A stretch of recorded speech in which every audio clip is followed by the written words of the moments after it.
Good morning, everybody. This is take 2 of Walk a Good Life with Dellmarie Dullknife Bradfield.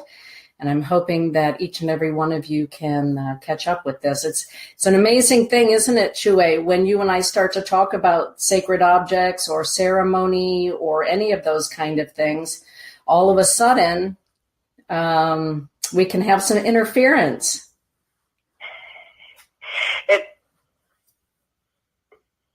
It seems like that's the way it is, but I think that's just a test for us to know that they are around us. You know, when we say our prayers and we know we talk about some of these things, I think it's just like they're guiding us, but it's a reminder. Mm-hmm. So anyway, I finished my prayers, everybody, and I know we don't have very much time. But foremost, before we talk about faith, before we talk about our sacred objects, I just want to let you know, as I was thinking about that this morning, my dad used to say,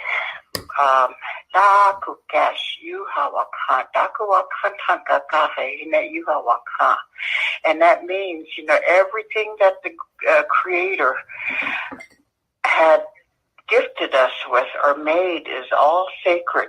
And foremost, we got to remember that we are sacred too.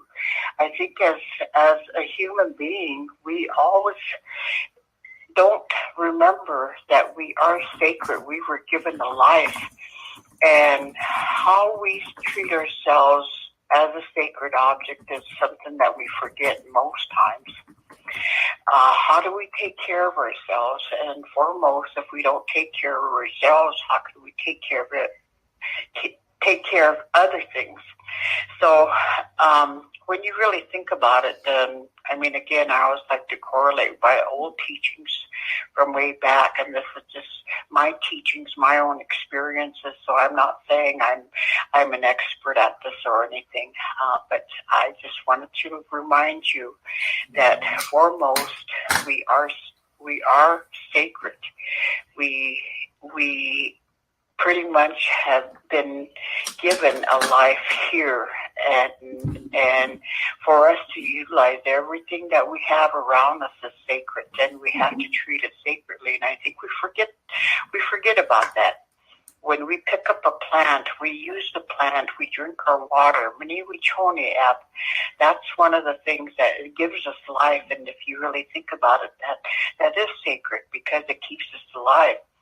So my dad used to say, "Taku walaka hina, taku ea luthana hina, taku yuting yutapina, taku chumpina." It's all sacred. Everything that we eat, everything that we touch, everything that we use is all sacred, and it nourishes us, and it keeps us alive. So that is one of the things that I just wanted to remind everybody. And sometimes we all forget, you know, that our life, we sustain our lives through all the things that we eat, we drink, the water and everything else. That's all sacred. And so we always have to remember to give wopila, thank you, you know, the gratitude, you know, being grateful that we have this, all the stuff around us to sustain us. Mm-hmm. But I just wanted to go ahead and say I'm not too much aware of everything that people use as sacred objects, and but I come to the point when people talk about crystals, some of the objects that we use is pretty much wakam, because from the beginning of time they say Ia, which means rock, stone, was the beginning of time. And this is basically where I look at is, you know, all the beautiful crystals that some of you people use. How do you take care of that stuff? How do we take care of our chanupas? How do we take care of the little sacred objects that brings us energy or good luck or whatever? You know, how do we take care of that? Because sometimes, you know, I don't think we really think about knowing that that we give thanks to that little rock, that little crystal, or or the chanupa or the prayer ties or everything that we use, that we don't say thank you for helping me, thank you for being my strength. So we forget about some of those things. But foremost, I'm going to go ahead and just say that for example, that I have a chanupa, and I don't take it out probably maybe twice a year. And the first time that I take it out is the beginning of spring, when the renewal of everything happens here on earth. I take it out, I clean it, I smudge it, and I talk to it to say, you have sustained me, you have given me strength all this time, throughout the year. So I talk to it, I clean it, and I put it away. I very seldom take it out, just because my father used to say, you don't play around with it. You don't fool around with it. You don't take it for granted. You only use it when you're really in great need. And for some of your sacred objects that you have, your little altars and everything else that you have there, those are just for you to go ahead and use any time that you want to. I think it's a special time that that it's a meaningful situation. So anyway, with that, I wanted to go ahead and talk about some of the things that we use as Lakota people, when we talk about prayer flags, prayer ties, tobacco ties, some of the little objects that we use, they all have meaning and their symbolism. The eagle feathers, the gourds that some of the people use, or the sage and everything else. Even the sage you keep away. And one of the things that my folks used to tell me was, "Daku wakahina," you smudge them, because you don't know who comes in through your door. You don't know the negative energy coming through your door. So every time that you have somebody open that door, or for example, we were taught to say, when somebody knocks at your door, you always make sure you peek out first, because sometimes it's a wanahi, bad spirits coming in. So when you think about it in that sense, who you allow into your space and for your home, you always have to remember that there might be negative energy coming. And if you have sacred objects, you always got to make sure you clear them. You purify them again, so that they would still be useful, because sometimes you don't really realize that this is what we were taught. Is if you don't cleanse, you don't do that stuff, you're not going to have energy. You're not going to have that gift of the power that some of these little sacred objects have. Do you believe that? I do. Denise? I do. You come here, Chue. You're my sister, so you come and stay and you visit. And every sacred object in this household is very well maintained for that reason. And I remember, a few years back, remember we were over at Jim Miller's place in Porcupine? I don't think I was there at that time. Okay. I've never been to Jim. Oh, okay. When after the Inipi, he and I had a long conversation just about this, that all of the feathers that we use, and it doesn't have to be eagle feather, everybody. If you're thinking, I have turkey feathers and maybe, a swan feather, all feathers also need to be smudged, don't they, Chue? All sacred objects, yes, including those. Yes. Yeah. Whatever. Or am I still on? Yeah. Are we having? Oh, okay. Whatever it is that you believe that was brought to you, actually, whatever belief that you have of these little objects that come to you that you believe in is there for a reason. Yes.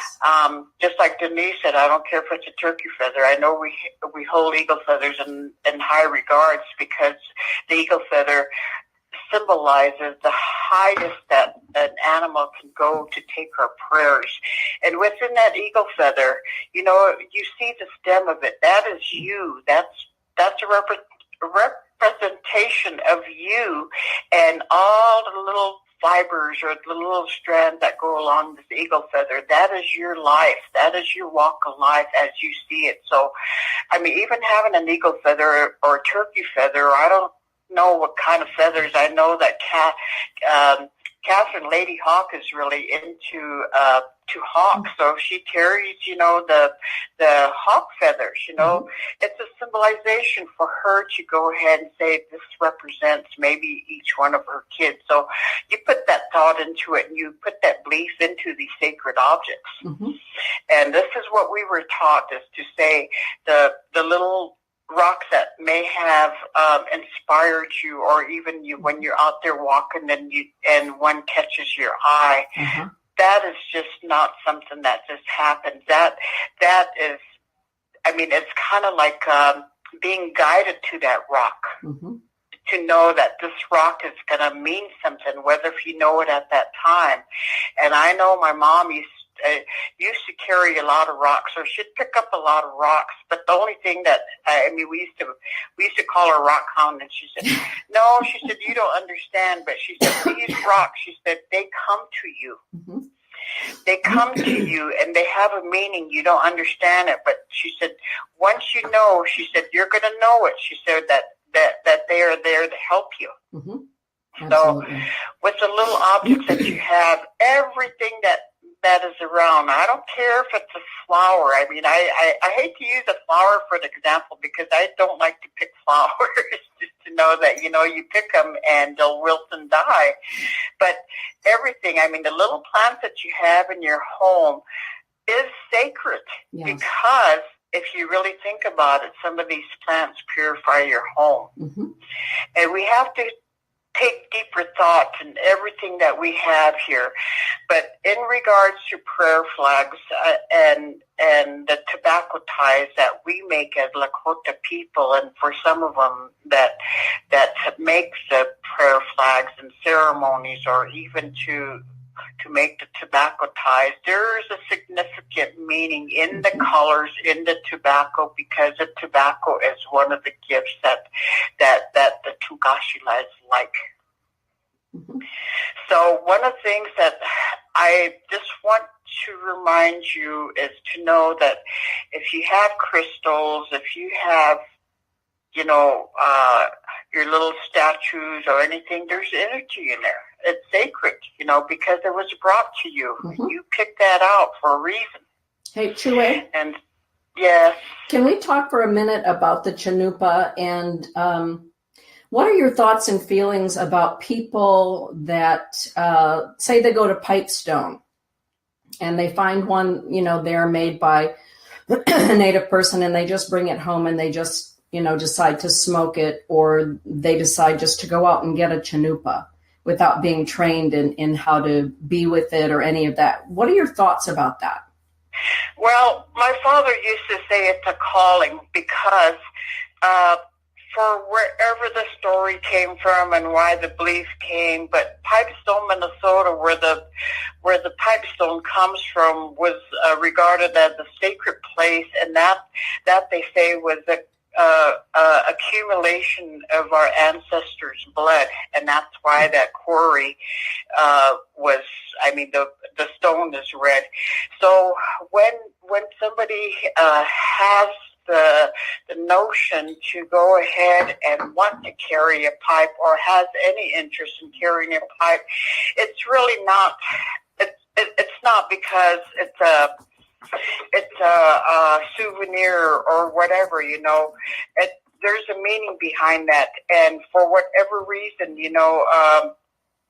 that they want a pipe, they're going to have to think deep into knowing why they want to carry it. It's just not something that a person has, or they carry it. It's for a reason. The pipestone, the bowl itself, is pretty much a symbol of the blood of your ancestors, and the stem of the pipe.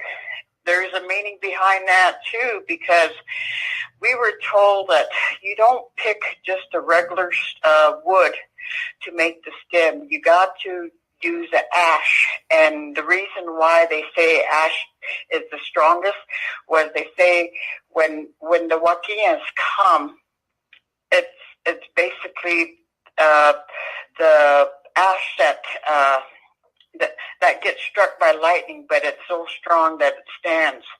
And one of the things is that the ash, the stem, is not picked, or it's picked before the thunder beings, the Wakians, come, because they say nashlecha. It splits if you do it after like February.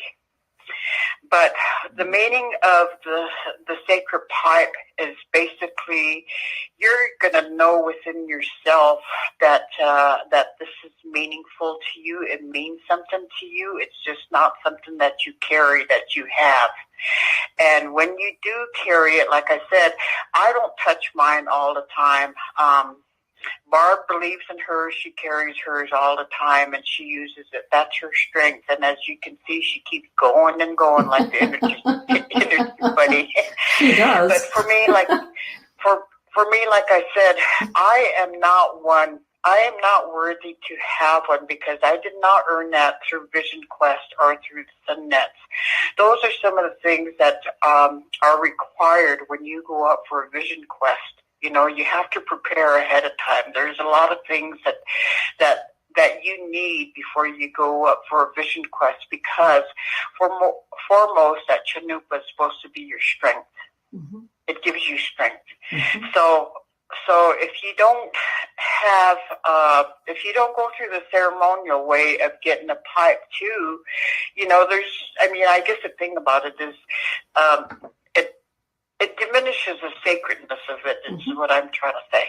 I would agree with that. And I know that there are people that, attain them through false means. I had a vision, I had a dream, and I was supposed to get this and all of that sort of thing. When people, how do you feel about this, Julia? When people receive a sacred object and they've not done it in an honest way or in a good way, I've always been taught that object will either disappear or break, or it will need to be returned either to the person who gifted it to you or returned to Grandmother Earth.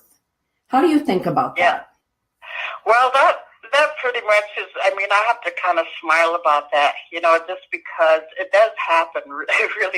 I really do believe that, is, if it's not meant for you, just like you said, it's going to, I hate to say this. I don't want to curse anybody, or I don't want to put any bad thoughts in anybody, but what's not meant for you, because a lot of us are soul searching. A lot of us are trying to seek our way. So we think we're going to have all these objects that are going to help us. Mm-hmm. And I believe in the ways that we were taught is, that's not yours. That's not yours to have, just basically because you're going to know within your heart, your own soul, to know what it is. But when you just pick, like you go into a store, I've seen some spiritual stores down here. I went to a psychic fair, and they had all these beautiful crystals, beautiful little statues and everything. You know what? I looked around and to me, I thought to myself, how in the world has somebody prayed over this? Has somebody really cleansed these crystals, and put them out there? You don't know, because a lot of these people have the intention of just selling things to you.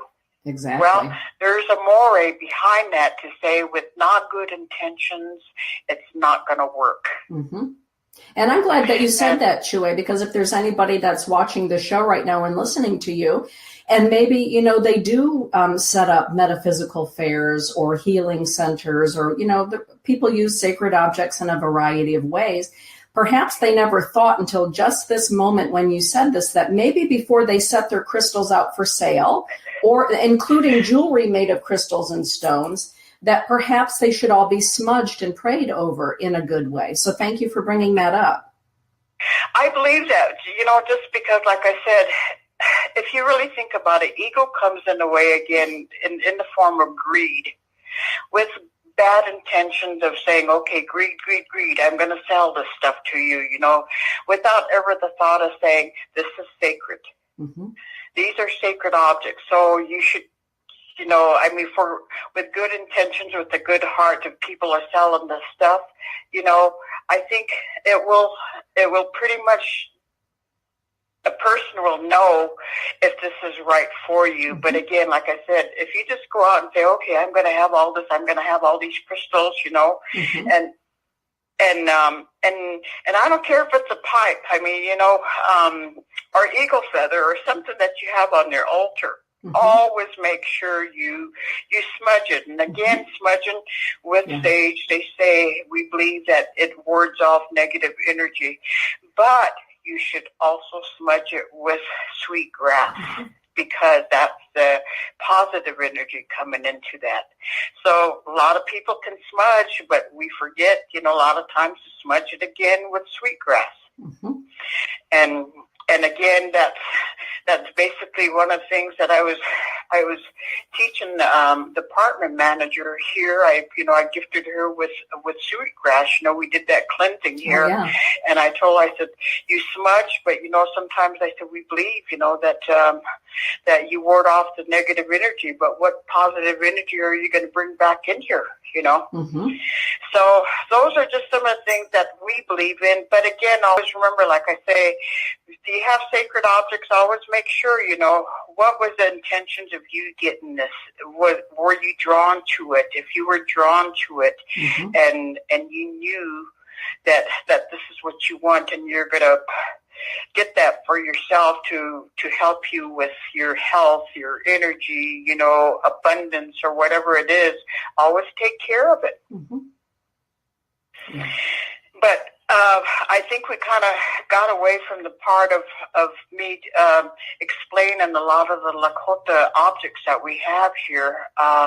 Maybe that's one of the things that we can do next show that we have is the altars that we have, and why we have the buffalo robe, why we use the bowls, the shells that we smudge in and all that. I can go ahead and talk about that next time. Perfect. We can talk about Hochokas next time. Yes, and why the gourd is used. I mean, Lakotas, we don't use it. The turtle rattles, that's from a different tribe, but those are just some of the things I wanted to go ahead and explain. A lot of the things are being meshed today because more people have lost their way of life, so they gravitate a lot towards our ceremonies, Absolutely. That's so very I just true. wanted to differentiate a lot of these things, like the dream catchers. That was not Lakotas, Where did it actually come from? Mm-hmm. So anyway, are we out of time? Well, I think we are, so maybe you could say a prayer to close, since nobody got to hear the one that was on the first take this morning. Oh, okay. All right. That would be good. All right. Gashilate, Dona, Anahoptaya Kapihina, Daku Epreglenaha, Daku Wakanaha, Daku Yuhanaha, Waka Yuhanaha, Ish Ahina Washakiat, Yuhana Jimhina, Ablezonaha, Dan Kichuak de Tongashila, Nadaku Ungana, Ikaribnaha, Daku, Etchunaha, Daku, Igaru Nahadaku Wachiniam Hinatu Kashla Ganalana sacred objects Yuhaya Kabhina Etjuhtikil Hina through you come and give your blessings to them through these objects. But I can make sure that you make them understand what they have heard, that they must also believe and take care of their sacred objects. Na ambetule tungashila osni naha ota ungana chuita naha ungana doshke taku wachiniam hina tungashila ahitwan naha. Give them your blessings. Oh, ambetule tungashila wopila tanka. Okay, Ampeti mo yak upcha hinatong kashila wokila echichie tongashila. I'm sorry, I kind of got stuck there. My mind was really thinking about saying my prayer and trying to translate it back to you in regard to saying that when we talked about the sacred objects that, I asked the Creator to go ahead and hear your prayers through these sacred objects, that you may take care of them, and also to know that you understand that these are sacred and that you keep them in a sacred way. So that is my prayer for today, and also to be thankful that we were given another day. That's a gift. But remember, everything around you is sacred. Everything that you may put in your mouth, except for the man-made stuff, I'd probably say is not sacred. But the plants, the animals, we eat always, say thank you, wopila tanka, because it sustains us. Mm-hmm. We use some of these sacred objects to sustain and give us strength, because our belief is there. And when we have that belief and we stay with prayer, it works. I know that. I lived it. Mm-hmm.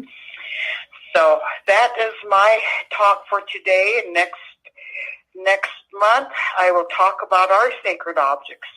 Perfect. Ampe tuwashte. To all of you. You all have a good week.